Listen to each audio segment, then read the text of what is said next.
నమస్తే Andhra Pradesh news channel కు స్వాగతం. కొత్త వార్తలను సరికొత్తగా మీకు అందిస్తుంది నమస్తే ఆంధ్రప్రదేశ్.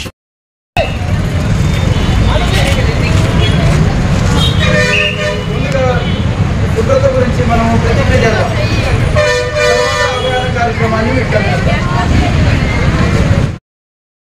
నా పరిసరాల పరిశుభ్రత కొరకు ప్రతిరోజు కొంత సమయం కేటాయిస్తానని నా వంతు కృషిగా స్వచ్ఛతా కార్యక్రమాల కొరకు శ్రమదానం చేసి పరిశుభ్ర ఆంధ్రప్రదేశ్ సాధించే సంకల్పానికి కట్టుబడి ఉంటానని ఈరోజు పరిశుభ్రత గురించి నేను వేసిన ఈ ముందడుగు ఆంధ్రప్రదేశ్ రాష్ట్రాన్ని శుభ్రపరచడంలో సహాయపడుతుందని నమ్ముతూ ఈ రోజు నుండి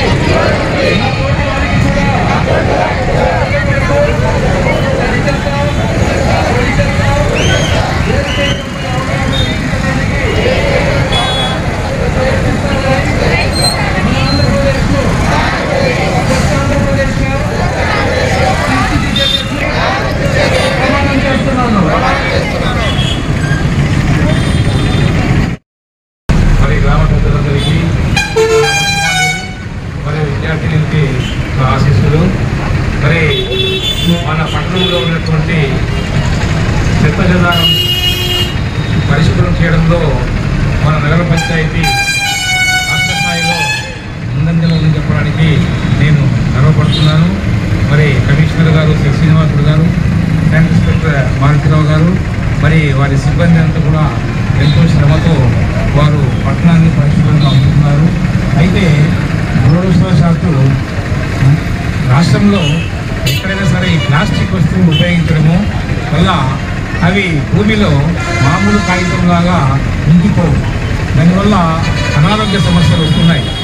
కాబట్టి నిషేధించినటువంటి ప్లాస్టిక్ వస్తువులను మనము ప్లాస్టిక్ కవర్లను మనం కూడా మనవంతుగా సహకరించి దాన్ని వాడకుండా చూసి పర్యావరణాన్ని కాపాడాలని చెప్పి నేను కోరుతూ మరి పట్టణ ప్రజలకు మనము ఈ పర్యావరణం దినోత్సవం సందర్భంగా నిషేధిత ప్లాస్టిక్ వస్తువులు 120 మైక్రోగ్రామ్ కంటే తక్కువ మందం కలిగిన ప్లాస్టిక్ కవర్లను, అలాగే నిల్వ ఉంచుటకు ఉపయోగించే ప్లాస్టిక్ సాకెట్లను, 3 ప్లాస్టిక్ ఇయర్ బడ్స్, తర్వాత ప్లాస్టిక్ స్ట్రాల్స్ మరియు స్టిక్కర్లు, plastic candy sticks, ice cream sticks, అలాగే ప్లాస్టిక్ పుట్టవేలిన వస్తువులు అనగా ప్లేట్స్, కప్పులు మరియు బౌల్స్ తదితరాలు, ఈ థర్మోకోల్ డెకరేటివ్ ఐటమ్స్, అలాగే ప్లాస్టిక్ జెండాలు, వెలుగులను ఉపయోగించే ప్లాస్టిక్ పుల్లలు, ఇవన్నీ కూడా నిషేధించిన వస్తువులు.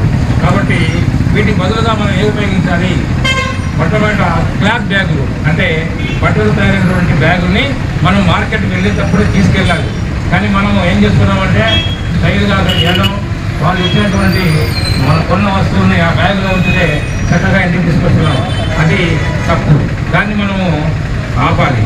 అలాగే జూట్ బ్యాగులు వాడాల్సింది, రీసైకిల్ పేపర్ బ్యాగులు, అలాగే పేపర్ పౌచులు, టిన్ కంటైనర్స్, గ్లాస్ జార్లు ఉపయోగించాలి. అలాగే వెదురు ఇయర్ బడ్స్, ఈ ప్లాస్టిక్ ఇయర్ బడ్ల కంటే వెదురు ఇయర్ బడ్స్ ఉపయోగించాలి, చెక్క ఇయర్ బడ్స్ ఉపయోగించాలి.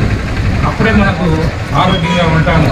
అలాగే చెక్క పుల్లలు, వెదురు పుల్లలు, ఆరేక ఆకుల ప్లేట్స్, అరటి ఆకులు, అలాగే మట్టి కప్పులను ఉపయోగించాలి. క్లాత్ బ్యానర్లు, పేపర్ బ్యానర్లు, రీసైకిల్ ప్రెస్ బ్యానర్లు ఉపయోగించాలి. పేపర్తో చేసిన డెకరేషన్లు, పూలు మరియు ఆకులతో చెక్క లేక మట్టితో తయారు చేసినటువంటి అలంకరణను ఉపయోగిస్తే ఆరోగ్యానికి పర్యావరణానికి చాలా మంచిది. మరలా ఉపయోగించి మనము మన పట్టణానికి, మన రాష్ట్రానికి, మన దేశానికి ఆరోగ్యంగా ఉంచడానికి, పర్యావరణాన్ని కాపాడడానికి వీలు పడుతుంది. కాబట్టి ఈ సమాచారాన్ని మీరు మీ మిత్రులకు, మీ కుటుంబ సభ్యులకు అందరికీ తెలియజేయాలని మరి ఈ కార్యక్రమం నిర్వహించినటువంటి మన తొలి మున్సిపాలిటీ అధికారులకు, కమిషనర్ గారికి, సిబ్బందికి, మరి పట్టణంలోని నాయకులంతా ఇక్కడ ఉన్నారు, వారందరికీ కూడా ధన్యవాదాలు తెలుపుతూ అవి ఆవులు తిని అవి కరెక్ట్ చాలా మంది ఆవులు కూడా చనిపోయింది. ప్లాస్టిక్ బ్యాగుల బదులు గుడ్డ సంచులు ఉపయోగించారు. నమస్కారం అండి. ఈరోజు 3వ శనివారం ప్రతి నెల 3వ శనివారం రాష్ట్ర ప్రభుత్వం స్వర్ణాంధ్ర స్వచ్ఛాంధ్ర అనే కార్యక్రమాన్ని చేపట్టడం జరుగుతుంది గత జనవరి నుంచి. ఈ నెలలో ఈరోజు మనం ప్రతి గ్రామ పంచాయతీలో స్వర్ణాంధ్ర స్వచ్ఛాంధ్ర కార్యక్రమాన్ని చేపడుతున్నాము. పలు కార్యక్రమాలు కూడా చేయటం జరుగుతుంది. గ్రామాల్లో ఈ వారం రాష్ట్ర ప్రభుత్వం సింగిల్ యూజ్ ప్లాస్టిక్ అనే దాన్ని నివారించడం కోసం ప్రత్యేక కార్యాచరణ రూపొందించడం జరిగింది. మరి ఈ కార్యాచరణ రూపొందించడం వలన గ్రామాల్లో ప్రజలకి దీని యొక్క నష్ట నివారణ గురించి కూడా తెలియజేయడం జరుగుతుంది. రాబోయే రోజుల్లో ప్రజలు కూడా బయటకు వచ్చేటప్పుడు చేతిలో ఒక సంచి పట్టుకొని బజారుకు వచ్చి ఇంటికి అవసరమైన తీసుకెళ్ళటానికి ఇంట్లో ఆడవారు కూడా దీనికి భర్తలకు కానీ పిల్లలకు కానీ తెలియజేసి వారికి ఒక సంచి ఇచ్చి పంపడం అనేది నేర్పాలి.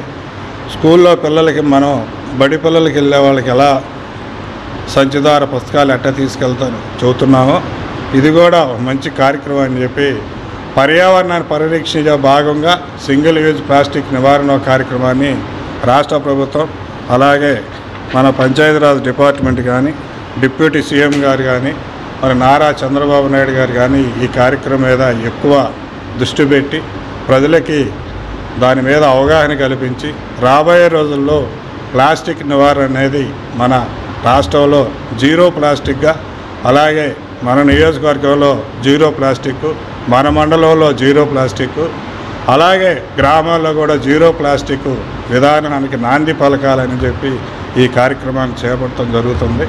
అదే విషయాన్ని ప్రజలకి మీ ద్వారా కూడా నేను తెలియజేస్తున్నాను. మీరు ప్రజలు కూడా ఇంట్లో నుంచి బయటకు వచ్చేటప్పుడు ఒక సంచిని చేతపట్టుకొని రండి. కవర్ అనే దానికి మీరు దానికి ఇవ్వద్దు. కవర్ని తీసుకోవడం వల్ల పర్యావరణ పరంగా మనం చాలా ఇబ్బందులు పడుతున్నాం. అది మురుగు కాలంలో పడతాం కానీ శానిటేషన్ పరంగా కానీ రోడ్డు మీద తిరిగే మోగ జంతువులు కూడా వాటిని తిని అనారోగ్యానికి గురయ్యి అవి చచ్చిపోవడానికి కూడా కొన్ని కారణాలు అవుతున్నాయి. మనకు కూడా ఆ ప్లాస్టిక్ వలన మనకు అనేక రకాల వ్యాధులకి గురవుతున్నాము. రాబోయే రోజుల్లో ప్రజలు దీన్ని గుర్తించి మరి ప్రతి వారు బయటకు వచ్చేటప్పుడు సంచి ద్వారానే ప్రతి వస్తువు తీసుకెళ్లాలని కోరుకుంటూ మీ అందరికీ స్వర్ణాంధ్ర స్వచ్ఛాంధ్ర కార్యక్రమం యొక్క శుభాకాంక్షలు తెలియజేస్తున్నాను. Thank you.